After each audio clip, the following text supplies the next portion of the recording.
दोस्तों हमेशा बड़े बुजुर्ग से सुनते आए हैं, न पुलिस से दोस्ती अच्छी न दुश्मनी अच्छी। कभी कभी बड़े बुजुर्ग के मुझे सुनते आए थे कि घोड़ा के पीछे और पुलिस के आगे नहीं चलना चाहिए। आखिर दोस्तों ऐसी लोकोक्तियाँ बनी क्यों? इस पर मैं एक मजेदार कहानी सुनाने जा रहा हूँ आपको बहुत ही आनंद आएगा। कहते हैं ना दोस्तों, पुलिस वाले सांप को रस्सी और रस्सी को सांप कैसे बना देते हैं। तो इसी पर एक बहुत ही मजेदार कहानी सुनाने जा रहा हूँ दोस्तों, दिल पे ले लीजिएगा और कहानी का एंजॉय कीजिए। दोस्तों एक थाने के दरोगा जी थे, अब नाम नहीं बताता हूँ, बस दरोगा जी मान लीजिए। दरोगा जी की दोस्ती थी एक नाई से। नाई हमेशा फूले ना समाता था कि मेरी दोस्ती दरोगा जी से है। जब भी दरोगा जी का दिल करे नाई की कुर्सी पर जाकर बैठ जाते थे और नाई उनका दाढ़ी उड़ी बनाने लगता था, सिर मालिश कंधे मालिश करने लगता था और अंदर ही अंदर बहुत खुश होता था कि हमारी दोस्ती दरोगा साहब से है। और इसका अपने अगल बगल के दोस्तों पर, अपने और भी नाई के ऊपर रोब ऐठा करता था कि हम तो दरोगा जी के दोस्त हैं। और इधर दरोगा जी के भी मज़े थे, जब मर्जी हुआ जाके चेयर पर बैठ गए, सिर दबाना कंधे दबाना गर्दन पुटाना ये सब शुरू हो जाता था। यानी मिला जुला कहा जाए तो एक मुफ्त का नौकर दरोगा जी को मिल गया था। दोस्तों ऐसे करके समय गुजरता है। एक दिन दरोगा जी दाढ़ी बनवाने आए थे तो नाई के दिमाग में एक फितूर आता है और बोलता है, साहब एक बात आपसे पूछनी थी। दरोगा जी बोलते हैं, हाँ नाई पूछो। तो नाई पूछता है, साहब हमने सुना था पुलिस वाले रस्सी को सांप और सांप को रस्सी बना देते हैं, आखिर कैसे? दरोगा जी बोलते हैं, नाई तू अपने काम से मतलब रखो, जितना तुम्हारा काम है उसी पर मतलब रखो, फालतू दिमाग मत लगाओ। नाई बोलने लगता, नहीं साहब बता ही दो मुझे कि पुलिस वाले रस्सी को सांप कैसे बनाते हैं। दरोगा साहब बोलते, अच्छा ठीक है कभी तुम्हें बता दूंगा। यह कह के वो दाढ़ी बनवाते चले जाते हैं। दोस्तों ऐसे ही 3-4 दिन गुजरता है, फिर दरोगा जी आते हैं दाढ़ी बनवाने। अब नाई के ऊपर तो फितूर सवार था, बस वही क्वेश्चन। बोला, साहब आज तो बता दो कि पुलिस वाले सांप को रस्सी और रस्सी को सांप कैसे बना देते हैं। दरोगा जी उसे समझाते हैं, देख तू मेरा अच्छा दोस्त है, इसे पछड़ा मत पड़, नहीं तो तुझे बहुत झेलना पड़ जाएगा। नाई बोलता, नहीं साहब चाहे कुछ भी हो जाए मुझे तो जानना ही जानना है कि पुलिस वाले रस्सी को सांप कैसे बना देते हैं। अब दरोगा साहब मन ही मन फैसला कर लेते हैं कि अब इस नाई को पुलिस वाले रस्सी को सांप कैसे बनाते हैं समझाना पड़ेगा। वो अपने थाने में आते हैं और 2 पुलिस वाले को बुलाते हैं, उसे सारी बात बताते हैं और एक प्लानिंग फिक्स करते हैं। अब थोड़ी देर बाद 2 पुलिस वाला नाई के सैलून में पहुंच जाता है और नाई को बोलता है कि हमें पता चला है तुम हथियार की खरीद बिक्री करते हो, सैलून चलाने काल में तुम हथियार सप्लाई करते हो।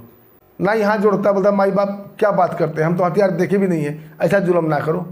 आपके दरोगा साहब हमारे दोस्त हैं, आप उनसे पूछ लीजिएगा हमारे बारे में, हम शरीफ आदमी हैं।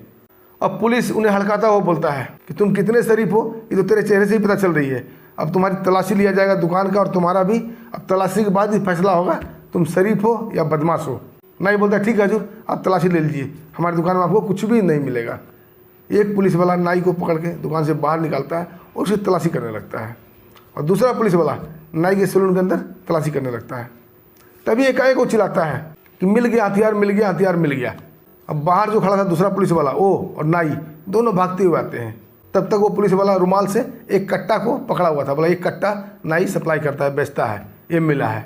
अब आनंद फानंद में दोस्तों कट्टे को रुमाल से पकड़ा जाता है और नाई को गिरफ्तार करके सीधा पुलिस थाने ले जाते हैं। अब नाई रोता गिड़गिड़ाता बेचारा चला जा रहा था, बोला हजूर हमें तो मालूम भी नहीं है ये कट्टा कहाँ से आया, मैं तो कभी देखा भी नहीं हूँ, इसे चलाना भी नहीं जानता हूँ, हमें छोड़ दीजिए हुजूर, आपके दरोगा साहब हमारे दोस्त हैं। अब दोस्तों थाने में ले जाकर उस नाई की थोड़ी बहुत मरम्मत की जाती है।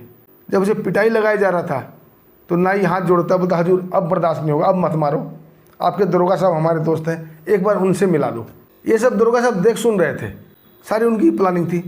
जब नाई का भूत उतर जाता है तब उसे दरोगा साहब के सामने ले जाया जाता है। वो जाते ही दरोगा साहब का पाँव पकड़ लेता है, बोलता हजूर हमारे ऊपर बड़ा ही गंभीर आरोप लग गया है हथियार सप्लाई का, हम ये सब नहीं करते हुजूर, हमें बचा लीजिए। दरोगा साहब बोलते हैं, देख नाई अब तू फंस चुका है और ये मामला पूरा थाने वाले जान गए हैं, इसमें मैं अब कुछ नहीं कर सकता हूँ। अगर मैं तुम्हें छोड़ देता हूँ तो ये लोग बोलेंगे कि दरोगा साहब ने घूस लेकर तुम्हें छोड़ दिया है, इसमें हम बदनाम हो जाएंगे, इसलिए तुमने जैसा किया तुम्हें भरना ही पड़ेगा। हम तो तुम्हें बहुत शरीफ आदमी समझते थे, लेकिन हमें क्या पता कि तुम हथियार का धंधा करते हो। नाई दोबारा फिर पैर पकड़ता है दरोगा साहब का, बोलता हजूर अपनी बीबी की कसम, माँ बाप कसम, बच्चे की कसम, मैं ये सब धंधा नहीं करता हूँ हजूर, पता नहीं हथियार कहाँ से आया, बस एक बार बचा लो हजूर, एक बार बचा लो, बड़ी कृपा होगी। दरोगा साहब नाई को बोलते हैं, देख नाई बचा तो लूँगा तुम्हें, लेकिन ये मामला अब पूरे थाने वाले जान गए हैं, इसके लिए तुम्हें कुछ खर्च करना पड़ेगा। मैं तुम्हारा दोस्त हूँ, मैं तुमसे कोई पैसा नहीं लूँगा, लेकिन थाने वाले को देना ही पड़ेगा। सो कैसे भी कैसे करके तुम्हें 5 लाख रुपए का इंतजाम करना पड़ेगा। दोस्तों नाई 5 लाख सुनकर सन्न हो जाता है, बोलता हजूर इतना पैसा तो मैं कभी सपने में भी नहीं देखा हूँ, कहाँ से लाऊं। तो दरोगा जी बोलते हैं ठीक है नाई, अब तुम जेल जाने के लिए तैयार हो जाओ, तुम्हें 20 साल की कैद हो जाएगी। ये सुनकर दोस्तों नाई का कलेजा ही मुँह को आ जाता है 20 साल सुन के। बोलता है ठीक है हजूर, हमें 2 दिन का मोहलत दिया जाए, मैं 5 लाख का अरेंजमेंट करता हूँ। अब दरोगा जी बोलते हैं पुलिस वाले को नाई को छोड़ दो। नाई को छोड़ दिया जाता है दोस्तों, और जाते जाते दरोगा जी से बोलते हैं कि 2 दिन के अंदर आना, नहीं तो फिर देखना। नाई बोलता है हजूर 2 दिन से पहले आ जाऊँगा। नाई दोस्तों घर जाता है, अपनी बीबी को, अपनी माँ को सारी बात बताता है कि अब तो हम 20 साल के लिए गए अंदर। दरोगा जी की बड़ी मेहरबानी, उन्होंने 5 लाख में मामला रफा दफा कर दिया है। लेकिन 5 लाख लाऊं कहाँ से? दोस्तों ये बात सुनकर उसकी बीबी और उसकी माँ दोनों रोने लगते हैं। दोनों अपने अपने गहने निकाल देते हैं, बोलते इसे बेचकर 5 लाख रुपये ले आओ। अब दोस्तों नाई अपनी माँ के थोड़े जेवर और थोड़े जेवर अपनी बीबी के लेके जाता है सुनार पट्टी में एक सेठ के यहाँ। एक बड़ा सा सुनार था, उसके यहाँ लेके जाता है और सारे गहने बेच देता है। वहाँ से पैसा लेकर आ जाता है, जो एक्स्ट्रा पैसा था अपनी माँ को दे देता है। बाकी 5 लाख रुपये लेकर वो थाने पहुँच जाता है और बोलता है हजूर मैंने 5 लाख रुपये ले आया, अब केस रफा दफा कर दो।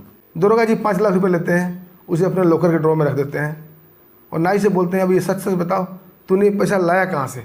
तुम तो कल तक बोल रहे थे कि हमारे पास इतने पैसे नहीं हैं, तू तो एक ही दिन में 5 लाख अरेंजमेंट कर लिया, इसका मतलब तुम सच में हथियार का धंधा करते हो, तूने बहुत माल कमाया है। नाई पैर पकड़ता है फिर से, बोलता हजूर ऐसा मत बोलिए, ऐसा जुल्म ना कीजिए हजूर, ये तो हमारी बीबी के गहने बेच के लाया हूँ और अपने माँ के गहने बेच के लाया हूँ। अब दरोगा जी मन ही मन मुस्कुराने लगते हैं और बेल दबाते हैं। एक पुलिस वाला आता है, बोलता है इस नाई को हथकड़ी लगाओ। उसके बाद दरोगा जी अपने ड्राइवर को जीप निकालने का आदेश देते हैं, बोलते इस नाई को खुली जीप में बांधो हथकड़ी लगा के, और 2 पुलिस वाले को लेकर चल जाते हैं सुनार पट्टी में जहाँ वो नाई गहने बेचा था। जैसे वो सेठ के पास जाते हैं, सेठ को बोलते हैं हाँ सेठ, सुना है तुम चोरी के माल खरीदते हो? जो सुनार था, वो जो सेठ था, वो हाथ जोड़ता है, बोलते नहीं हजूर हम चोरी के माल नहीं खरीदते हैं, देखिए हमारे सारे गहने में टैग लगे हुए हैं, हमारे सब बाकायदा लाइसेंस है, हम कभी ये सब उल्टा पुल्टा सामान नहीं खरीदते हैं। अब दरोगा जी बोलते हैं कल एक चोर तुम्हारे पास गहना बेच कर गया है। तो सुनार बोलता है अरे वो नाई तो बोल रहा था कि अपनी बीबी और माँ के गहने लेके आया हूँ। दरोगा जी बोलते नहीं, वो चोर था और उन्होंने एसपी साहब घर में चोरी की है, और इशारा करते हैं गाड़ी की तरफ। दोस्तों वो सुनार, वो सेठ जैसे ही गाड़ी पर उस नाई को हथकड़ी से बंधा हुआ देखता है, सेठ जी को तो पैर थोड़ी ज़मीन खिसक जाती है। वो सीधा ही दुर्गा जी के पैर पकड़ लेते हैं कि हजूर हमसे गलती हो गया, हमें नहीं पता था कि वो चोर है, वो तो बोल रहा था कि हम नाई हैं और अपनी बीबी के गहने लाए हैं, गलती है हुजूर, अब हमें माफ़ कर दीजिए, दोबारा ऐसी गलती नहीं होगी। अब वो दुर्गा जी अंदर ही अंदर मुस्कुराने लगते हैं, बोलते हैं सेठ माफ़ तो कर दूंगा, लेकिन इसके एवज में तुम्हें 10 लाख रुपये देने पड़ेंगे, और ये जो गहने खरीदे हैं ये एसपी साहब गहने ये भी देना पड़ेगा। सेठ मान जाता है, वो जो नाई का गहना था पूरा वापस करता है, ऊपर से 10 लाख रुपये भी दुर्गा जी को दे देता है, और जाते जाते दुर्गा जी एक खूबसूरत सी अंगूठी भी उठा लेते हैं। सेठ कुछ भी नहीं बोलता है। अब वहाँ से दुर्गा जी गाड़ी में बैठते हैं, वापस थाना आ जाते हैं, नाई को खोल दिया जाता है, नाई को अपने पास बुलाते हैं और उसे गहने उसे वापस कर देते हैं। नाई दुर्गा साहब को मुंह देखने लगता है। दुर्गा साहब बोलते हैं नाई पहले तुम गहने उठाओ अपना। नाई गहना उठा लेता है, बोलता अब बताओ सब कुछ जैसे को तैसे हो गया, सब कुछ ऐसे कैसे था, तुम्हारा केस रफा दफा हो गया, तुम पहले जैसे थे स्वतंत्र अभी स्वतंत्र हो गए, तुमने जो गहने बचे थे तुम्हारे गहने मिल गए, यानी सब कुछ ऐसे हो गया। बोला हाँ, अब देखो इसके वजह हमारे पास क्या आया। नाई के द्वारा दिया हुआ 5 लाख रुपया दिखाते हैं, ये 5 लाख तुमने जो दिया था ये फ्री के हो गए, 10 लाख सेठ ने दिया ये भी फ्री हो गए, ये अंगूठी भी हमने सेठ से लाया ये भी फ्री हो गए, कोई केस नहीं, कोई मुकदमा नहीं, कोई कुछ नहीं। लेकिन देखो कैसे रस्सी से सांप बनाया गया और सांप से रस्सी बना दिया गया। अब तुम्हें समझ में आ गया कि पुलिस वाले रस्सी को सांप कैसे बनाते हैं, कि और भी समझाऊं तुम्हें। नाई गहना अपना उठाता है और सरपट वहाँ से भाग जाता है। दोस्तों बोलता है हजूर मुझे अब नहीं सुनना और कुछ भी नहीं पूछना, सीधा भागता अपनी दुकान पर ही जाकर दम लेता है। इधर पुलिस वाले और दुर्गा जी जोर जोर से हंसने लगते हैं। दोस्तों हमारी कहानी यहीं समाप्त होती है। दोस्तों आपको भी पसंद आई होगी कि पुलिस वाले सांप को रस्सी और रस्सी को सांप कैसे बनाते हैं। अगर आपको कहानी पसंद आई होगी, अच्छी लगी होगी, आपका एंटरटेनमेंट सही हुआ होगा, दोस्तों वीडियो को लाइक कर दीजिएगा, चैनल को सब्सक्राइब कर दीजिएगा और एक छोटा सा प्यारा सा कमेंट भी कर दीजिएगा, क्योंकि दोस्तों हम आपके भाई आपके दोस्त हैं।